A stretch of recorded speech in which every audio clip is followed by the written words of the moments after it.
श्री गुरुदेव दत्त.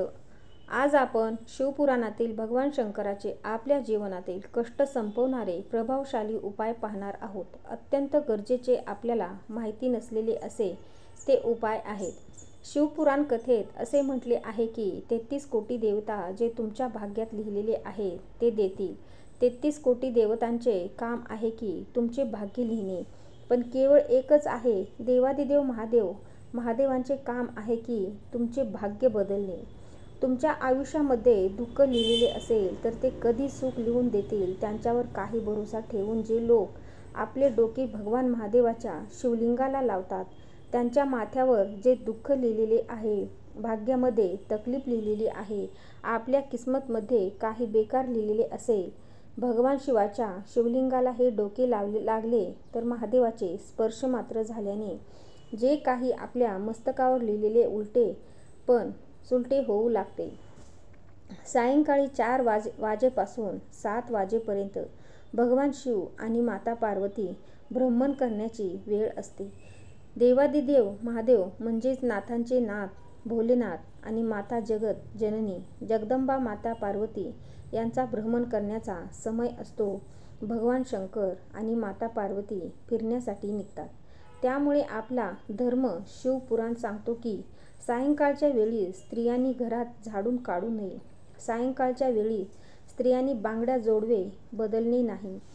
सायंकाळच्या वेळी स्त्रियांनी भांगेमध्ये सिंदूर लावू नये. सायंकाळच्या वेळेस स्त्रियांनी केस विंचरले नाही पाहिजे. सायंकाळच्या वेळेस स्त्रियांनी आपल्या दरवाजाच्या चौकटीवर बसू नये. त्याचे कारण काय आहे? कारण जगत जननी जगदंबा माता पार्वतीने भगवान भोलेनाथांना सांगितले होते की तुम्ही मला रोज सायंकाळच्या वेळी प्रदोष काळामध्ये भ्रमण करण्यासाठी घेऊन जाल. माझ्यासाठी काय आज्ञा आहे? भगवान शंकरांनी सांगितले, हा पार्वती, मंदिरामध्ये नंदी राहतो तर जाणार येणार यात्री मंदिरामध्ये माझे दर्शन करण्यासाठी येतो आणि नंदीच्या कानात सांगून जातो, भगवान शिवाला माझ्या येथे येऊन ये असे सांगतो. मी नंदीनुसार त्याच्या घरी जातो. माझे काम आहे त्यांचे कल्याण करणे आणि तुझे काम आहे त्यांच्या घरातील स्त्रियांना अखंड सौभाग्यवतीचा वर प्रदान करणे. हे तुझे काम आहे. तेव्हा पार्वती मातेने सांगितले, अखंड सौभाग्यवती तर तू देईलच, पण त्यावेळेस स्त्रिया बांगड्या आणि बदलतात असेल, हातातून बांगड्या काढत असेल तर मी वर कसे देणार? सिंदूर भरत असेल तर मी वर कसे देणार? आपल्या पायातील जोडवे बदलता असेल तर मी वर कसे देणार? घरात झाडू मारत असेल तर मी लक्ष्मीला तेथे कसे पाठवणार? आपणच सांगा. तेव्हा भगवान शंकर सांगतात की प्रदोषचा वेळ एक अशी वेळ असते, सायंकाळची वेळ ही अशी असते, त्यावेळेस केवळ शंकर आणि पार्वतीची आराधना करण्याचा वेळ असते. म्हणून या वेळेत फक्त भगवान शिव शंकर आणि माता पार्वती यांचे स्मरण आणि जप करावा. आपल्या येथे संपदा येत नसेल, खूप मेहनत करून फळ मिळत नसेल, नोकरी व्यापार व्यवसायामध्ये तकलीफ येत असेल तर सायंकाळच्या वेळी भगवान शंकराच्या मंदिरात दिवा लावायला प्रारंभ करावा. शिवमंदिरात जर दिवा लावत नसेल तर बेलपत्राच्या वृक्षाखाली दिवा लावावा. बेलपत्र आणि शंकराच्या मंदिरात दिवा लावू शकत नसेल तर मंदिराच्या दरवाजाच्या बाहेर दिवा लावावा. हे पण करू शकत नसाल तर आपल्या घराच्या दरवाजाच्या बाहेर आपल्या द्वारजवळ दिवा लावावा. भगवान शंकराचे नाव श्री शिवाय नमस्तुभ्यं बोलून भगवान शंकराला स्मरण करून आपली कामना करून पंचाक्षरी मंत्र नमः शिवाय, षडाक्षरी मंत्र ओम नमः शिवाय, 12 अक्षर मंत्र ओम नमः शिवाय भगवते वासुदेवाय नमः, जे मंत्र तुम्हाला येत असतील त्याचे स्मरण करून सायंकाळच्या वेळी आपल्या घराच्या बाहेर दिवा लावावा. शास्त्रात वर्णन केलेले आहे की सकाळी ज्या वेळेस तुम्ही भगवान शिवशंकराच्या शिवलिंगावर ती जल अर्पण करतात, पूजा करण्यासाठी जातात, तर त्याच वेळेस माघारी येताना दान करण्याचा एक नियम मनात ठेवावा. कोणते दान? ते शिवलिंगाचे पाणी उत्तरेकडे जात असे ते जल आपल्याला एका लोट्यात घ्यायचे आणि ते शिवाच्या शिवलिंगावरील जल आपल्या घरातील प्रत्येक व्यक्तीला किंवा घराच्या आजूबाजूला जे व्यक्ती असतील त्यांना 2-2 थेंब तरी ते जल दान करावे. पिण्यासाठी द्यावे. दान केल्याने त्याचे फळ तुमच्या खात्यात जमा होत नसते. होत असते, त्यामुळे आपली मनोकामना पूर्ण होत असते.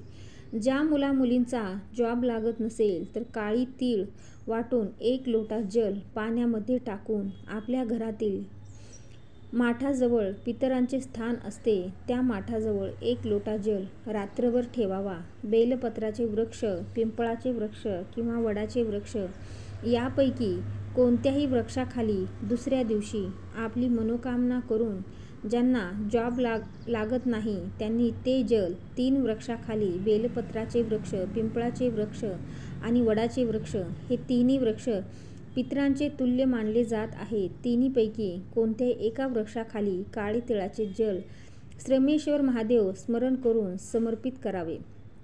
जर कोणी आपल्याला कष्ट देण्याचा प्रयत्न करत असेल, आपल्याला दुःख देण्याचा प्रयत्न करत असेल किंवा आसपास असं वाटत असेल आपल्याला कोणी खूप परेशान करत आहेत किंवा खूप दिवसापासून एखादं काम अडकलेलं आहे, हे पूर्ण होत नाही, आपली एखादी फाईल पुढे सरकतच नसेल, कोणतीही तरी अडचण येत आहे त्यामुळे ती फाईल पुढे सरकत नाही असे वाटत असेल, अशा वेळेस निर्मलेश्वर महादेवाचे पूजन कामी येते. केवळ 5 वृक्षाचे 5 पाने आणि 1 सफेद फूल अशोक सुंदरीच्या स्थानावर स्पर्श करून देवादिदेव महादेवावर सोमवारच्या अष्टमीला जो समर्पित करतो, निर्मलेश्वर महादेवाचे नाव घेऊन समर्पित करेल तर त्याचे कार्य सफल होईल. त्याचे कार्य सफलतेच्या दिशेने जाण्यास प्रारंभ होईल. एखाद्या व्यक्तीच्या जिंदगीमध्ये काहीच उरलेले नसेल, कर्जामध्ये बुडाला असेल, अक्षदाचा दाना जर तो व्यक्ती प्रदोषच्या दिवशी, प्रदोष काळामध्ये म्हणजे 5:30 ते 6:30 या काळात भगवान शंकराच्या शिवलिंगावर मनोभावे समर्पित करून प्रार्थना करेल तर 3 किंवा 4 प्रदोषमध्ये त्यांचे कर्ज फेडण्यास काही ना काही मार्ग निघेल आणि ते कर्ज फिटण्यास प्रारंभ होण्यास सुरुवात होईल. बऱ्याचदा आपल्या मुलांना नजर दोष लागते आणि आपल्या मुलांची प्रगती थांबते आणि आपली मुले सतत आजारी पडतात. आजारपण त्यांच्या मागे लागते. आपल्या मुलाचा नजर दोष दूर व्हावा, त्याचप्रमाणे त्याचे आजारपण आहे ते दूर व्हावं, मुलं आपली निरोगी राहावी, तर त्यासाठी शनिवारी प्रत्येक आईने ही एक वस्तू उतरवून टाकायची आहे. तर मुलं छोटी असो मोठी असो तर आपल्याला ती वस्तू उतरून टाकायची आहे. तर हा उपाय आपल्याला संध्याकाळी 6 नंतर करायचा आहे. काळे उडीद आपल्या मुठीत घ्यायच्या आहेत आणि 7 वेळा आपल्या मुलावरून उतरायचे आहेत आणि ते आपल्या घराच्या दक्षिण दिशेला फेकून द्यायचे आहे. पण हा उपाय करत असताना आपल्या मनात सदैव भगवान शंकराचे स्मरण ठेवायचे आहे आणि ते उतरून फेकून द्यायचे आहे. यामुळे मुलाचा नजर दोष, आजारपण नष्ट होईल.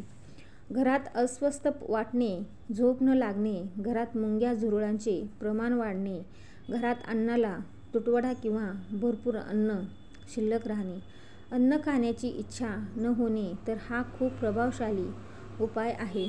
तर आपल्याला मनोभावे आणि श्रद्धेने करायचा आहे. 1 लिंबू घेऊन त्याचा आतील भाग गर पूर्ण काढून त्यामध्ये मोहरीचे तेल टाकून भगवान शंकर आणि माता पार्वती यांचे शिवशक्ती हे नाव घेऊन 2 वाती लावून देवासमोर प्रज्वलित करायचा आहे आणि कोणत्याही देवीची कवच स्तोत्र म्हणावे आणि दिवा शांत झाल्यानंतर तो दिवा एखाद्या झाडामध्ये पायदळी येणार नाही अशी ठिकाणी सोडावा.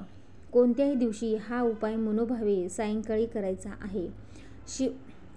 शिवपुराण कथेत आवर्जून म्हटले आहे, बेलाच्या झाडाला दररोज नियमितपणे 1 तांब्या जल अर्पण केल्याने पूर्वजांचे शुभ आशीर्वाद मिळतातच, पण पितृदोष देखील कमी होण्यास सुरुवात होऊन ते 33 कोटी देवांचा आशीर्वादही आपल्या भाग्यात खात्यात जमा होतो. तसेच बेलाची रोज पूजा केल्याने वंशवृद्धी होते, तसेच संततीचे रक्षण देखील होते. 11 बेलाचे पान 1 लाल रंगाच्या कपड्यात बांधून घेऊन ते श्री शिवाय नमस्तुभ्यं किंवा ओम नमः शिवाय या मंत्राचा स्मरण करून आपल्या तिजोरीत ठेवल्यास धनाची वाढ होते. स्वअनुभव बेलाच्या झाडाची दररोज पूजा केल्याने भगवान शिवशंकर यांचा आशीर्वाद निश्चितच प्राप्त होतो. तसेच चंद्रग्रह दोष कमी होतो, चंद्राची बळ वाढते आणि चंद्रदेव आपल्या सदैव पाठीशी राहतात.